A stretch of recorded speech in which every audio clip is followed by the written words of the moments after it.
అది 1987 సంవత్సరం జూలై నెల 23వ తారీఖు. చిరంజీవి గారు హీరోగా నడిచిన పసివాడి ప్రాణం అనే సినిమా రిలీజ్ అయింది. ఆ సినిమాలో విలన్గా నటించిన రఘువరన్ అనే వ్యక్తి చిరంజీవికి బాగా నచ్చేశాడు. తన తర్వాతి సినిమాల్లోనూ రఘువరన్కు ఛాన్సులు దక్కేలా నిర్మాతలకు సిఫారసు చేయటం మొదలుపెట్టాడు. కట్ చేస్తే అదే ఏడాదిలో జేబు దొంగ అనే సినిమా రిలీజ్ అయింది. అందులోనూ రఘువరన్కు ఛాన్స్ దక్కింది. ఆ తర్వాత రుద్రనేత్ర, లంకేశ్వరుడు సినిమాల్లోనూ చిరంజీవి గారు ఏరి కోరి మరి రఘువరన్ను పెట్టించుకున్నారు. కట్ చేస్తే ఇదే రఘువరన్ గారు రామ్ గోపాల్ వర్మ కంట్లో పడ్డారు. 1989 సంవత్సరంలో నాగార్జున హీరోగా నడిచిన శివ సినిమాలో విలన్ రోల్కు రఘువరన్ను సెలెక్ట్ చేసుకున్నారు. అప్పటిదాకా కేవలం చిరంజీవి దృష్టిలో మాత్రమే పడిన Raghuvaran garu Shiva cinema industry hit అయిపోవడంతో తెలుగు సినీ నిర్మాతలకు, దర్శకులందరికీ తెగ నచ్చేశాడు. మూస ధోరణిలో కాకుండా సరికొత్త రీతిలో వెరైటీ వాయిస్తో వింతైన డైలాగ్ మాడ్యులేషన్తో రఘువరన్ గారి విలనిజాన్ని చూసి తెలుగు ప్రేక్షకులు కూడా జేజేలు కొట్టేశారు. అంతే, అప్పటిదాకా తమిళ్, మలయాళ సినిమాల్లోనే నటించిన రఘువరన్కు తెలుగులోనూ సపరేట్ మార్కెట్ ఏర్పడింది. తెలుగులోనూ కుప్పలు తెప్పలుగా సినిమా ఛాన్సులు రాసాగాయి. అంతేకాదు హిందీలోనూ, కన్నడలోనూ రఘువరన్ గారిని వెతుక్కుంటూ సినిమా ఛాన్సులు వచ్చాయి. అయితే ఇన్ని భాషల్లోని సినిమాల్లో హీరోగా, విలన్గా, క్యారెక్టర్ ఆర్టిస్ట్గా సినీ ఛాన్సులను దక్కించుకొని అతి తక్కువ కాలంలోనే ఏకంగా 200 సినిమాలకు పైగా చేసినా కూడా ఈ రఘువరన్ గారు మాత్రం చివరి రోజుల్లో దిక్కులేని అనాథలా ఎందుకు మరణించారు? ఛీ, నువ్విక మారవు, ఎన్నిసార్లు చెప్పినా వినమంటూ ప్రేమించి పెళ్లి చేసుకున్న భార్యే ఎందుకు విడాకులు ఇచ్చింది? కోట్ల కొద్దీ ఆస్తిపాస్తులను సంపాదించిన చివరి రోజుల్లో దుర్భర జీవితాన్ని ఎందుకు అనుభవించారు? మానసికంగా ఎందుకు కుంగిపోయారు? అసలు ఈ రఘువరన్ గారి జీవిత చరమాంకంలో జరిగిన దారుణం ఏంటి అన్న వివరాలను ఈ వీడియోలో క్లియర్గా చెప్పుకుందాం. సన్నగా, పొడుగ్గా, కళ్ళద్దాల చాటు మేధావితనంతో కనిపించే రఘువరన్ ఓ విలక్షణ విలన్, మంచి క్యారెక్టర్ ఆర్టిస్ట్, విభిన్న స్వరం, వైవిధ్యమైన ఉచ్చారణ. ఈ లక్షణాలతోనే ఆయన తెరని ఏలారు. ఎన్నో పాత్రలకు ప్రతిభ అద్దారు. మరీ ప్రత్యేకించి ప్రతి నాయకుడి పాత్రలతో ప్రేక్షకులను ఆకట్టుకున్నారు. తెలుగు, తమిళ, మలయాళ, కన్నడ, హిందీ భాషలన్నింటిలో కలిపి 200 సినిమాలకు పైగా నటించి అభిమానులను అలరించారు. 1958 సంవత్సరం డిసెంబర్ 11వ తారీఖున కేరళ రాష్ట్రంలోని కొల్లెంగోడ్ ప్రాంతంలో రఘువరన్ గారు జన్మించారు. తండ్రి పేరు వేళాయుధం, తల్లి పేరు కస్తూరి. ఈ దంపతులకు 4 సంతానం అయితే అందరిలోనూ రఘువరన్ గారే పెద్దవారు. రఘువరన్ తండ్రి మదురైలో హోటల్ వ్యాపారం చేస్తుండేవారు. కాలక్రమంలో ఆ హోటల్ వ్యాపారాన్ని తమిళనాడు రాష్ట్రంలోని కోయంబత్తూరుకు మార్చడం వల్ల కుటుంబం అంతా అక్కడకు వలస వచ్చేసింది. దాంతో అక్కడే Saint yawns matriculation higher secondary స్కూల్లో ప్రాథమిక విద్యను పూర్తి చేశారు. ఆపై లండన్ ట్రినిటీ కళాశాలలో పియానో నేర్చుకున్నారు. కోయంబత్తూర్ గవర్నమెంట్ ఆర్ట్స్ కాలేజీలో హిస్టరీలో బ్యాచిలర్ ఆఫ్ ఆర్ట్స్లో చేరారు. అయితే నటనను వృత్తిగా ఎంచుకోవాలన్న ఆలోచనతో చదువును కొనసాగించలేకపోయారు. 1979 నుంచి 1983 వరకు చెన్నైలోని యాక్టింగ్ డ్రామా ట్రూప్ చెన్నై కింగ్స్లో సభ్యుడిగా ఉన్నారు.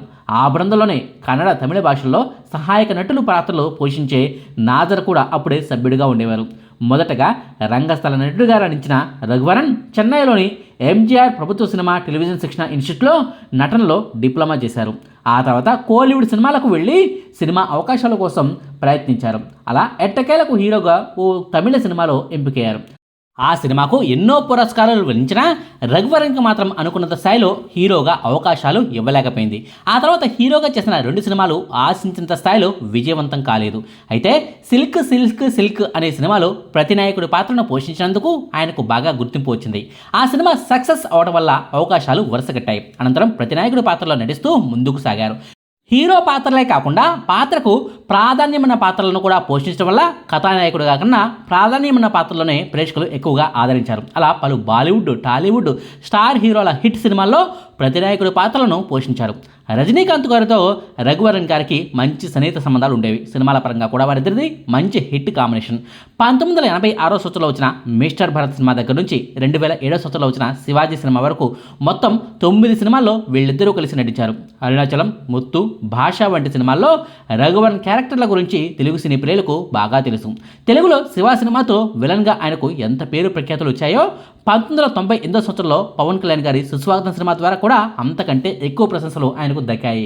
ఆ సినిమాలో పవన్ కళ్యాణ్ గారికి తండ్రిగా నటించి సెంటిమెంట్ను పండించి కన్నీళ్లను తెప్పించగలిగే సినిమాలను సైతం నేను చేయగలనంటూ నిరూపించారు ఆయన. ఇక అర్జున్ హీరోగా నటించిన ఒకే ఒక్కటి సినిమాలో ముఖ్యమంత్రి క్యారెక్టర్ మరో లెవెల్. ఇలా చెప్పుకుంటూ పోతే 26 సంవత్సరాల సినీ కెరీర్లో రఘువరన్ గారు ఎన్నో మంచి పాత్రలను పోషించారు. ప్రతి పాత్రను తనదైన మేనరిజంతో పోషించేవారు రఘువరన్. పెద్ద పెద్ద నటులు హీరోలతోనే శభాష్ అనిపించుకునేవారు. రఘువరన్కు ఆయన స్వరం కూడా కలిసొచ్చింది. పాత్రలకు అనుకూలంగా స్వరాన్ని మార్చేవారు. తనదైన డైలాగ్ డెలివరీతో ప్రేక్షకులను ఆకట్టుకునేవారు. ఎన్నో సినిమాల్లో నడక తీరును కూడా మార్చి మరీ ఆయా పాత్రలకు ప్రాణం పోసేవారు. నటన పట్ల ఇంత అంకిత భావన ఉండడం వల్లనే ప్రేక్షక ఆదరణ, అభిమానం, పాపులారిటీని సంపాదించుకోగలిగారు. తెలుగులో శివ, ఆహా, సుస్వాగతం, నాగా, జానీ, నాని, మాస్ వంటి ఎన్నో సినిమాల్లో నటించి ప్రేక్షకుల హృదయాల్లో తనకంటూ చెరగని ముద్ర వేశారు. తమిళ, మలయాళ, తెలుగు సినిమాలకు సంబంధించి తన నటనకు గాను ఎన్నో రాష్ట్ర ఫిల్మ్ఫేర్ పురస్కారాలను అందుకున్నారు రఘువరన్ గారు.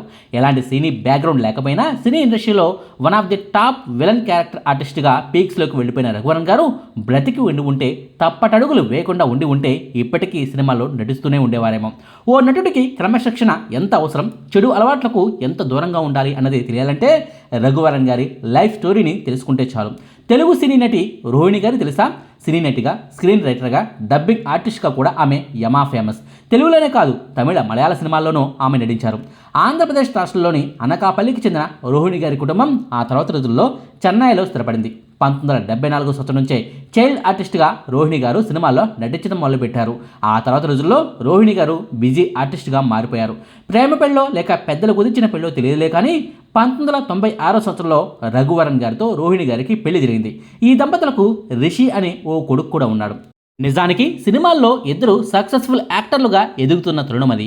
కొడుకుతో కలిసి భార్యాభర్తలు హ్యాపీగా కాలం గడిపేయాల్సిన రోజులవి. కానీ రఘువరన్కి ఉన్న ఒకే ఒక్క చెడు అలవాటే ఆ కుటుంబాన్ని చిన్నాభిన్నం చేసింది. రఘువరన్ గారికి విపరీతంగా మద్యం అలవాటు ఉండేది. పెళ్లి సమయంలో కాస్త తగ్గించినా ఆ తర్వాత రోజుల్లో షూటింగ్ పూర్తయ్యాక ఇంటికి తిరిగి వస్తూనే ఫుల్లుగా మందు కొట్టి వచ్చేవారు. ఆ మద్యం అలవాటు వల్లే భార్యాభర్తలిద్దరికీ గొడవలు జరిగాయి.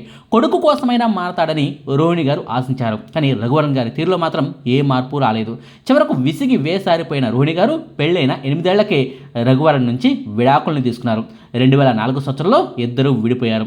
నిజానికి అంతకుముందు ప్రతి ఏడాది 10-20 సినిమాల్లో నటించిన రఘువరన్ గారు విడాకుల తర్వాత మరింత కుంగిపోవడంతో సినిమా ఛాన్సులు కూడా తగ్గిపోయాయి. భార్య, కొడుకు దూరమైపోయిన తర్వాత ఆలస్యంగా మేలుకున్న రఘువరన్ గారు డీ అడిక్షన్ సెంటర్ కూడా వెళ్ళి మరీ ట్రీట్మెంట్ కూడా తీసుకున్నారు. మద్యానికి దూరంగా ఉండేందుకు తెగ ప్రయత్నించారు. కానీ ఆ ప్రయత్నాలేమీ ఫలించలేదు. రఘువరన్ గారికి కొడుకు రిషి అంటే చాలా ఇష్టం. భార్యతో విడాకుల సమయంలో కోర్టు తీర్పు ప్రకారం ప్రతి శనివారం కొడుకును కలిసేందుకు రఘువరన్కు ఛాన్స్ ఉండేది. ప్రతి శనివారం కొడుకు రాక కోసం 1000 కళతో ఎదురు చూసేవారు ఆయన. ఆ ఒక్కరోజు మాత్రం మద్యానికి దూరంగా ఉండి కొడుకుతో పూర్తి సమయాన్ని గడిపేవారు. ఆదివారం ఉదయమే రోహిణి గారి కార్ డ్రైవర్ వచ్చి రిషిని తీసుకెళ్లేవారు. కొడుకు ఎప్పుడైతే ఇంటి నుంచి బయటకు వెళ్ళిపోయేవాడో అప్పుడు విపరీతంగా బాధపడేవాడు. మానసిక క్షోభకు గురయ్యేవాడు. ఆ బాధలో 29 ఏళ్ల వయసులోనే రఘువరన్ గారు మరణించారు. చనిపోయిన రోజు రాత్రిపూట రఘువరన్కు ఛాతిలో నొప్పి మొదలైంది. వెంటనే పనివాళ్ళను పిలిచి విషయం చెప్పాడు.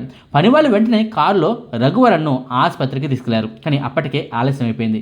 ఆసుపత్రికి తీసుకెళ్లేలోపే రఘువరన్ గారు మరణించారని వైద్యులు స్పష్టం చేశారు. పోస్ట్మార్టం రిపోర్ట్లో ఏం తేలిందంటే విపరీతమైన మద్యం అలవాటు వల్ల ఆయన శరీరంలోని అవయవాలు ఫెయిల్ అయ్యాయట. ఆ కారణం వల్లనే ఆయన చనిపోయారని వైద్యులు క్లారిటీ ఇచ్చారు. ఆయన మరణం తర్వాత కుటుంబం పరంగా కొంత కాంట్రవర్సీ కూడా నడిచింది. మా అన్నయ్య రఘువరన్ మరణానికి రోహిణి గారే కారణమంటూ పరోక్ష వ్యాఖ్యలతో రఘువరన్ సోదరుడు మీడియాకి ఎక్కి మరీ పలు ఇంటర్వ్యూల్లో కామెంట్లు చేశాడు. కుటుంబ సమస్యల వల్లే తాగుడుకు బానిసయ్యాడని, విడాకుల వల్లే తన అన్నయ్య జీవితం నాశనమైందని ఆరోపణలు చేశాడు. అయితే రోహిణి గారు మాత్రం మరిది చేసిన ఆరోపణలపై ఎలాంటి రియాక్షన్ ఇవ్వలేదు. రఘువరన్ తాగుడు ముందు నేను నా కొడుకు ఓడిపోయామని మాత్రం ఓ ఇంటర్వ్యూలో స్పందించింది. విడాకులు తీసుకుని రఘువరన్కు దూరంగా ఉంటున్నప్పటికీ ఆయన మరణం తర్వాత రఘువరన్ చివరి కోరికను రోహిణి గారే తీర్చారు. రఘువరన్కు సంగీతంలో కూడా మంచి ప్రావీణ్యం ఉంది. చివరి రోజుల్లో ఎంతో ఇష్టంగా ఓ 6 పాటలను కంపోజ్ చేసి పెట్టుకున్నారు. రఘువరన్ గారి మరణం తర్వాత రోహిణి గారు ఆ పాటలను ఓ ఆల్బమ్గా చేయించి రజనీకాంత్ గారి చేతుల మీదుగా విడుదల చేయించడం గమనార్హం. ఇదండి సినీ నటుడు, విలక్షణ విలన్ రఘువరన్ గారి గురించిన వివరాలు. మీకు ఈ వీడియో నచ్చితే లైక్ చేయండి, షేర్ చేయండి. మరిన్ని ఆసక్తికరమైన వీడియోల కోసం మా కొత్త ముచ్చట ఛానల్ను సబ్స్క్రైబ్ చేయడం మాత్రం మర్చిపోకండి. Thank you.